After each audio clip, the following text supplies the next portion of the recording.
안녕하세요. 결혼한 지 10년이 좀 안 되는 40대 초반의 여성입니다.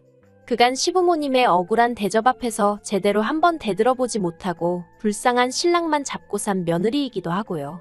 그런데 이번에 또다시 시아버지가 말도 안 되는 억지를 쓰시네요. 착하고 순에 빠진 막내 아들이 결국엔 또 내내하고 숙이고 들어올 거라 생각하시니 그러시는 거겠지요. 며느리는 그런 아들에게 아무 말도 하질 않으니 아들보다 못하게 생각하셨을 테고요. 그런데 쥐도 궁지에 물리면 고양이를 문다는 말처럼 저도 더는 가만히 당하고만 있을 수는 없겠는 거예요. 그래서 에라 모르겠단 심정으로 내질러 버렸는데 스스로 잘했다 싶어서 제 이야기 한번 해보려고 합니다. 남편하고는 고등학교 끝나고 아르바이트를 하면서 알고 지내게 된 사이예요.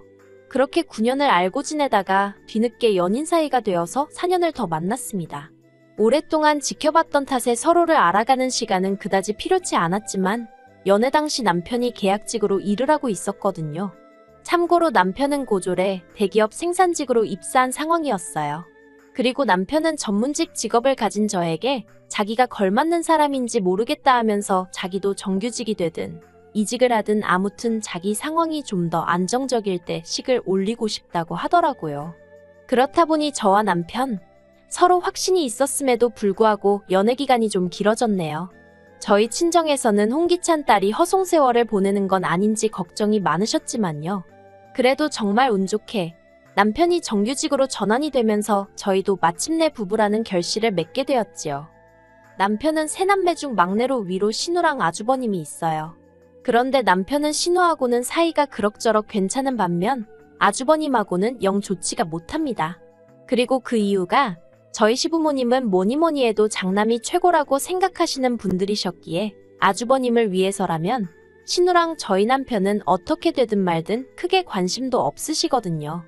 일례로 신우랑 언젠가 같이 술 한잔하게 돼서 들은 이야기인데 신우가 결혼한다고 했을 때 시부모님이 그렇게 반대를 하시더래요.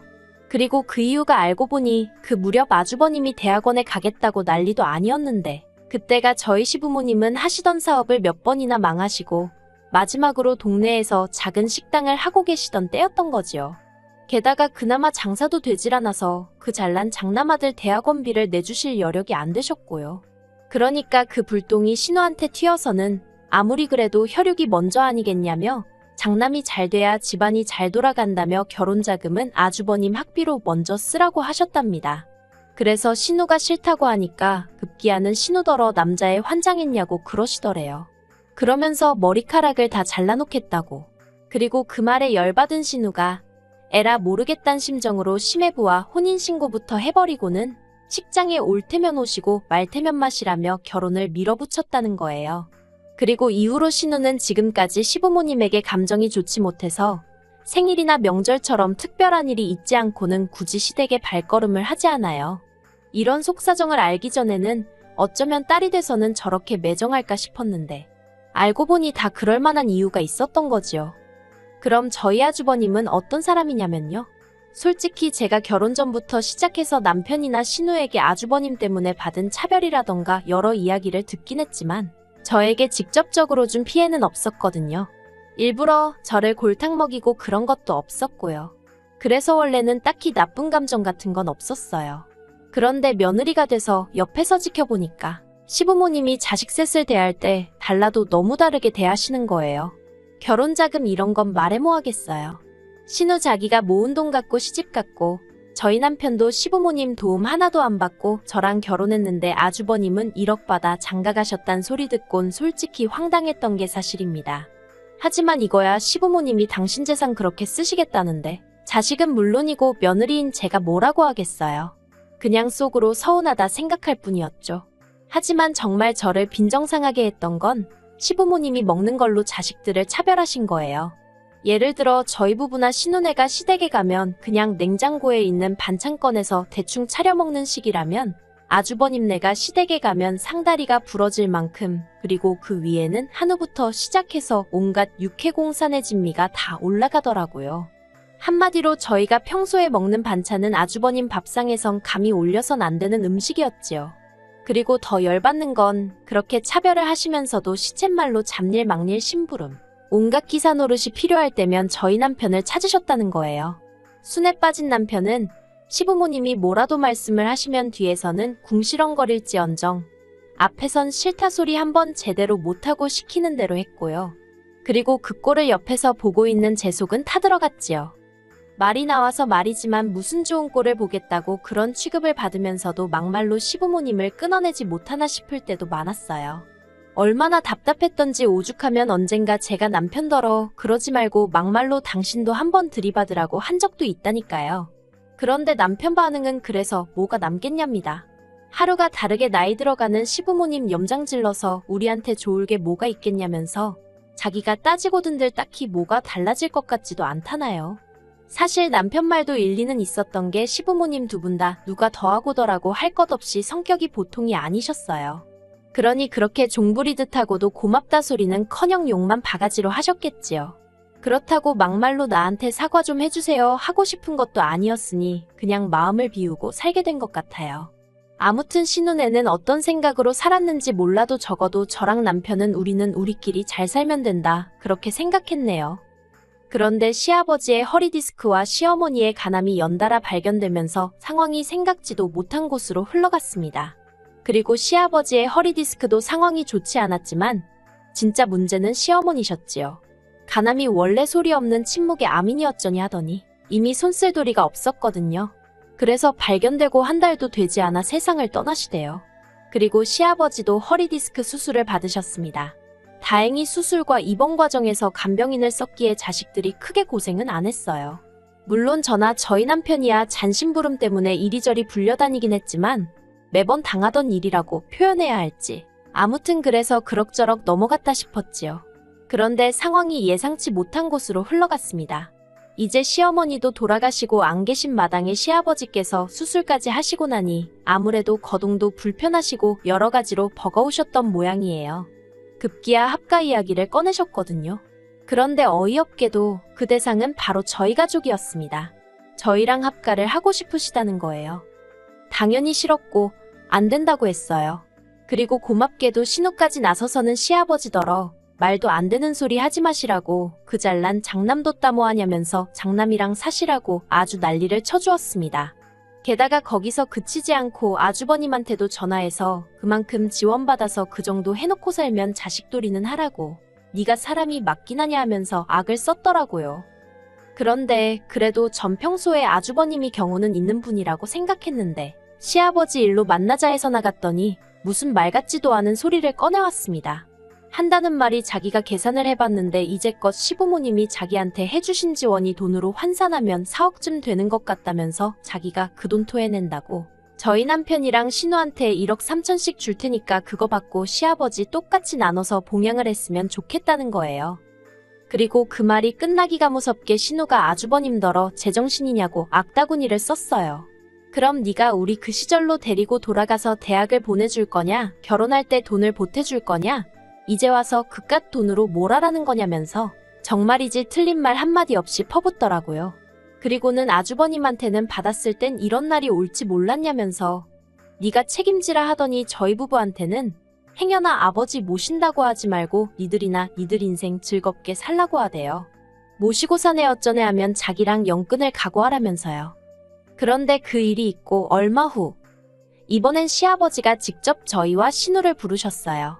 그리고는 하시는 말씀이 그간 아주버님한테 지원해주셨던 돈을 전부 다 돌려받으셨다며 죽을 때 그걸 저희에게 나눠주시겠답니다. 그러니 저희더러 일단은 번갈아 가면서 당신을 모시라고요. 그러자 신우가 정말 지긋지긋하다면서 시아버지더러 아니 그렇게 평소에 장남 없인 못 산다 해놓고는 이제 와서 우리한테 이러는 이유가 뭐냐고 따지고 들더라고요. 그러자 시아버지 하시는 말씀이 그 집은 맞벌이도 하고 애도 둘이라서 당신이 힘들 것 같답니다. 그리고 그 이야기를 들은 신우가 여기 일 안 하는 사람이 어딨냐고 받아쳤어요. 신우 말대로 저희 부부도 맞벌이, 신우네도 맞벌이였거든요. 다만 아주버님네랑 차이가 있다면 저희나 신우네는 자식이 하나뿐이라는 거였지요. 그러자 시아버지가 신우더러 너 잘났다며 화를 내시더니 뜬금없이 그 불똥이 저한테 튀었습니다.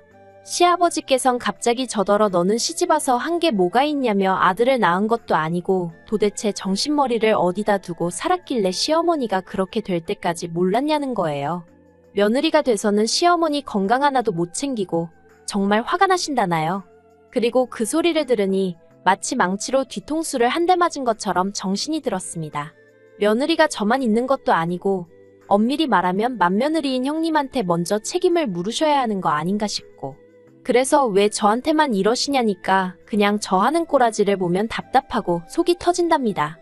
밑도 끝도 없이 또 욕을 먹고 있으니 정말 부하가 치밀고, 솔직히 원래도 시아버지한테 제가 정이 있고 그런 것은 아니었지만 어른이나마나 정말 꼴도 보기 싫어지대요. 그래서 제가 시아버지더러 그런 소리까지 하실 만큼 제가 싫으시면서 왜 저희랑 살지 못해 안달이시냐고 제가 싫다고 했습니다. 남편이 알겠다고 해도 제가 같이 안 살 거라고, 아버님이랑 살 바엔 이 사람하고 이혼하겠다고요.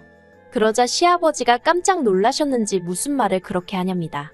시아버지가 며느리한테 그런 말도 못하냐면서 저더러 별것도 아닌 걸로 일을 키운다나요. 하지만 시아버지를 제가 1, 2년 뵌 것도 아니고 당황하신 기색이 역력했어요. 그리고 그건 오랜 세월 동안 시아버지가 싫은 소리 서운한 소리 하시면 말대꾸는커녕 닭똥 같은 눈물을 흘리던 저였으니까 한마디로 제가 약 먹었나 싶으셨던 모양입니다. 솔직히 왜 그렇게 당하고 살았냐고 누가 묻는다면 앞에서도 이야기했지만 일단 남편이 입 딱 다물고 정말 자기가 무슨 죄라도 지은 것 마냥 시부모님의 온갖 불평불만을 들어드리며 욕바지를 하고 있으니 제가 나설 의지도 타이밍도 찾기가 어려웠어요. 그저 그럴 때마다 그 시간만 지나가길 바라고, 이후로 남편이랑 저랑 서로 다독이며 그래 늙어가는 부모님 이겨서 뭐 하겠어 하고 참았을 뿐이에요. 그리고 솔직히 마음 한구석에선 말씀은 저렇게 하셔도 우리한테 미안한 마음이 조금은 있으시겠지, 고마워하고 계시겠지 그런 믿음이 있었달까요? 그런데 이번에 시아버지가 저에게 하신 말씀은 그간 제 일마리 기대를 깨부시기에 충분했고, 까놓고 말해서 제가 나중에 무슨 부귀 영화를 누리겠다고 그 푸대접을 또 받으며 살아야 하나 싶더라고요. 그래서 절대로 안 모신다고 그러곤 남편한테 선택하라 했습니다. 시아버지 밑에서 머슴마냥 평생 빗자루로 얻어맞으며 살 건지 저랑 같이 살 건지 말이에요. 그랬더니 남편이 한숨 한번 길게 내쉬더니 시아버지더러 제가 자식을 키우면 키울수록 아버지가 왜 나한테 그렇게 모질게 하셨을까 그런 생각만 들더라면서 더는 아버지 비위 맞추고 눈치 살피며 살기 싫다고, 형하고 사시던 혼자 사시던 알아서 하시라고, 자긴 이제 모르겠다며 죄송합니다 건강하세요 하고는 저더러 집에 가자고 하대요. 그러자 신우도 시아버지더러 결국 이렇게 될 줄 알았다면서 그래도 걱정 없지, 장남이 알아서 해결해 줄 거 아냐 라곤 비꼬더라고요. 그리고 이후로는 정말 귀 막고 아무것도 안 듣고 산다는 심정으로 아주버님이고 형님이고 전화 오는 것도 다 무시하고 지냈습니다. 솔직히 저희 시아버지가 거동이 조금 불편해지신 건 맞지만 그렇다고 무슨 장애가 생기신 것도 아니고 혼자 얼마든지 생활하려면 하실 수 있는 상황이었거든요. 그래서 걱정을 크게 하진 않았어요. 그리고 저희 부부는 그간 할 만큼 했다 싶었으니 솔직히 누가 감히 우리를 욕하겠나 싶었지요. 그리고 저도 돈 벌고 애 키우는 것만으로도 벅차디 벅찼는데 신경질적이고 매번 막말이나 토해내시는 시아버지까지 모시고 살라는 건 솔직히 남편이 사람이면 저한테 바라면 안 되는 일이잖아요. 아무튼 그리고 신우에게 들으니 시아버지가 아주버님네와는 상의도 없이 아주버님네로 쳐들어가셨답니다. 말 그대로 짐가방 하나 싸들고 아주버님네 가서 여기서 살러 왔다고 문 열라고 하신 거지요. 그리고 그 일로 아주버님하고 형님이 이혼한 애만의 소리가 나올 만큼 크게 싸웠다대요. 심지어 형님이 신우한테 전화해서 정말 너무한 거 아니냐고, 자식이 셋인데 왜 자기가 독박을 써야 하냐며 악다구니를 쓰길래 네 남편한테 그러라고 왜 나한테 이러냐고 똑같이 욕을 해줬다고요. 참고로 시아버지는 당신 살던 전셋집 계약 연장도 안 하셔서 이제 아주버님네서 쫓겨나기라도 하시면 당장에 갈 데가 없으시다는데, 만약 그런 일이 생긴다면 보나마나 시아버지는 저희 집으로 오시겠지요? 그런데 저희는 이제 이사까지 정말 며칠 남지 않은 상황이거든요. 그리고 저희가 어디로 이사를 가는지는 아무도 몰라요. 원래는 신우한테는 말하려고 했는데 자기는 알고 싶지 않다면서 말하지 말라더라고요. 그리고 제가 이렇게 말하는 게 어떻게 보면 가식적으로 보이겠지만 최근 몇 달 동안 시아버지가 저희 남편을 포함해 자식을 셋이나 두고도 저런 대접을 받는 걸 보니까 한편으로는 서글픈 인생이다 싶대요. 그러니까 왜 자식 하나만 끌어안고 그렇게 어화둥둥 키우셨냔 말이에요. 그럴 것 같았으면 처음부터 하나만 낳으시던가. 솔직히 저희 남편도 운이 좋아 정규직이 되었고 지금은 그럭저럭 남에게 손 안 벌리고 사는 처지가 되었지만 이게 다 자기가 아둥바둥 노력하고 살아서 된 거지. 시부모님 덕을 봤다는 생각은 안 하는 눈치예요. 옆에서 제가 보기에도 그렇고요. 하지만 아주버님은 아무래도 학벌도 좋고 하니까. 물론 자기가 노력도 하기야 했겠지만 그래도 저희 남편보단 어떻게 보면 사는 데 있어서 난이도가 쉽지 않았을까요? 그리고 저희 남편도 처음부터 아주버님만큼 대학물 먹고 했으면 지금보다 더 잘 됐을 수도 있잖아요. 물론 이제 와서 아무리 생각해봤자 의미 없는 아쉬움이지만요. 그냥 제가 답답하고 그래서 하는 말이에요. 아무튼 아주버님이 아무리 그래도 자기 아버지인데 설마 시아버지를 어디다 버리기야 하겠어요? 알아서 잘해드리겠지요. 신우 말대로 더는 정말 신경 쓰지 않으렵니다. 그 집이 이혼을 하던지 어쩌던지 그것도 다 자기 팔자 아니겠어요? 저는 그냥 저희 세 식구 알콩달콩 건강히 잘 살 생각만 하려고요.